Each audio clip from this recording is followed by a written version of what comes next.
Y'all know I was up watching that Indiana and Oregon game last night, don't you? I almost missed it because I was watching something else. Joey goes, "What are you doing?" He goes, "You know the Indiana Oregon game's on." I was like, "What? What?" So I quickly flipped over and got the very beginning of it, and I went, "That was ugly.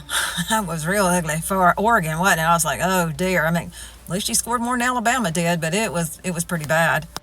Indiana won the toss and they deferred to Oregon in the very first play. Dante Moore threw a freaking interception. He ran it all the way back for a touchdown. I was like, that's not a good start. Oregon got the ball back and they didn't start off throwing to begin with. They thought, let's run this a little bit first. And they did that and were successful. And they got into the passing game some and they answered with a touchdown. I thought, okay, 7-7. That's good. Unfortunately, Oregon fumbled it at one point and put Indiana on the 5-yard line, and they got another touchdown. So that was almost given to them. By halftime, you could easily see that there was no way Oregon was going to recover from this, that they were already beat in the first half.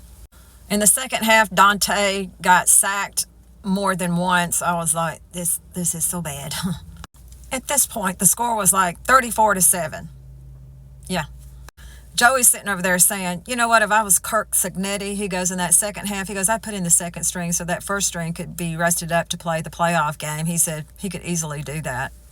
My response was, Indiana has never been this good before, and I'm sure that first string would be going, no, we want to play on through. That's what they would have said. I heard one announcer say, Dante just needs to throw it somewhere and get something going. I was like, I'm pretty sure that's not how he was trained to do. Just throw something. That's how you throw interceptions, what he did the very first throw. And then the kicker for Oregon missed a field goal. I felt so bad for him. Them little kickers, they just beat themselves up so bad if they missed a field goal. But you're not alone. A lot of them have missed field goals, and it's a team effort. It's not all about you. Oregon finally got another touchdown, and they managed to do the 2 extra points, and it was they got 15 points. Yay! Now the score was sitting at 42-17. Like I said, you didn't do as bad as Alabama, but it was certainly a beatdown. Of course, Indiana came back with another touchdown, 49-15. Good grief. I bet Miami's going, I don't know about this. I asked Joey, I said, you think that Miami can beat Indiana? He said, absolutely not. He said, Indiana's going to kick their butt. I'm kind of thinking that myself.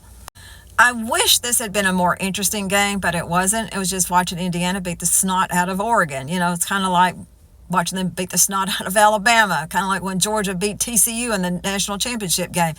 I don't like games like that where they're just so one-sided, and the other team is just getting so many more points than the other. It's not an exciting game. It's just kind of tedious. I'm sure it's not tedious for Indiana. They were loving it. They were eating it up over there, just having the time of their life.